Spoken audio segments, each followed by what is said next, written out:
Give me a C! Give me an A! Give me an L!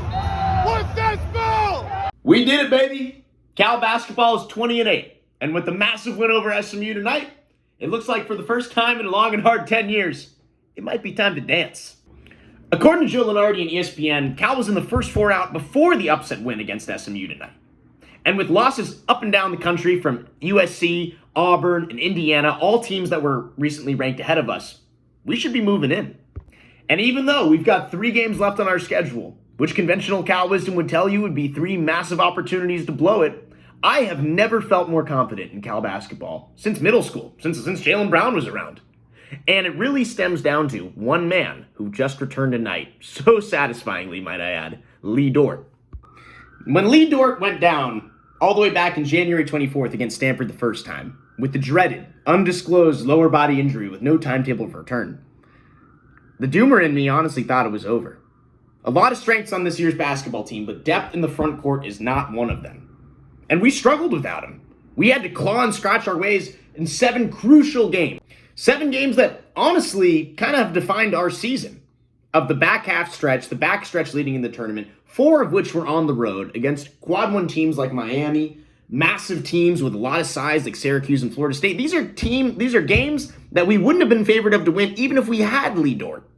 And you saw my reasoning for saying that Lee Dort was the player we were most ill-equipped to lose play out very early on, where you saw Milos Ilic be afraid to foul, have to play without fouling as if he was in foul trouble for the entire game, because we were not really confident in our backup bigs, Monte Kashunas and Manuel Dutt, who did perform admirably in this stretch.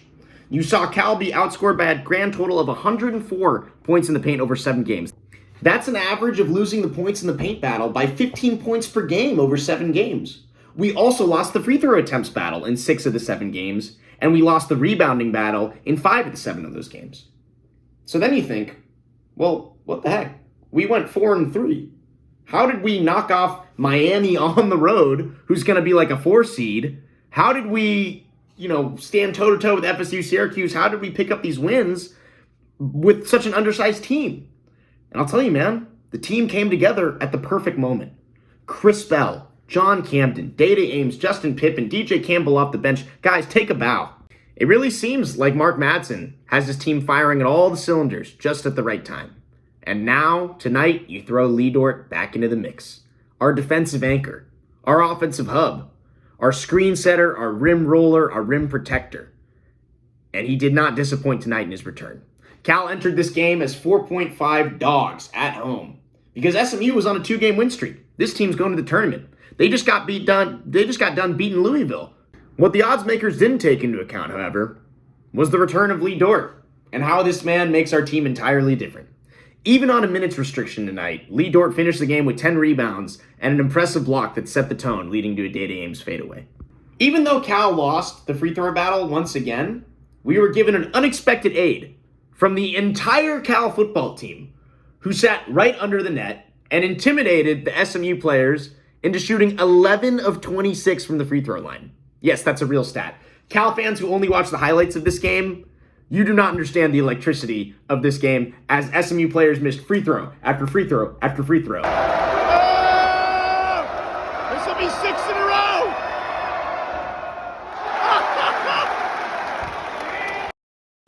Quick shout out to the guys in the wigs standing with the football team. Whatever you were doing, it was working. Home court advantage is real, guys. So I'm not going to put the cart before the horse. I promise, guys. I'm not. We've been burned too many times as Cal fans. But I will say, let's dare to dream, okay? Why not? Cal fans, the ultimate goal doesn't necessarily just have to be making the tournament. With the way that we've been beating teams like Miami without Lee Dort, what's going to happen when we get him back? Now that he's getting back, he's getting healthier every game. This is a team that can make a run. Why not us? When Chris Bell and John Camden are hot, we are as dangerous as anyone in the entire country. We can beat anyone on any given day. Just ask UNC. Just ask UCLA. We've got more quad 1 teams than any other team on the bubble.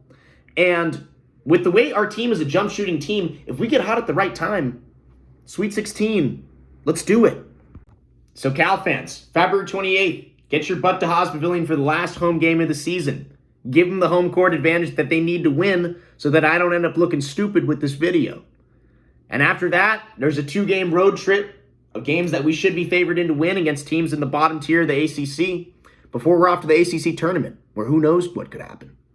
Thank you so much for watching, guys. Make sure to leave a comment if you get any thoughts at all. I always enjoy talking to you guys so much, both virtually and in person. Now that I've been able to get to go to Haas Pavilion games in person, it's been awesome having people come up to me and say whatever you're thinking about Cal basketball. I always love it. Appreciate it so much. And as always, I'm going to have to leave you with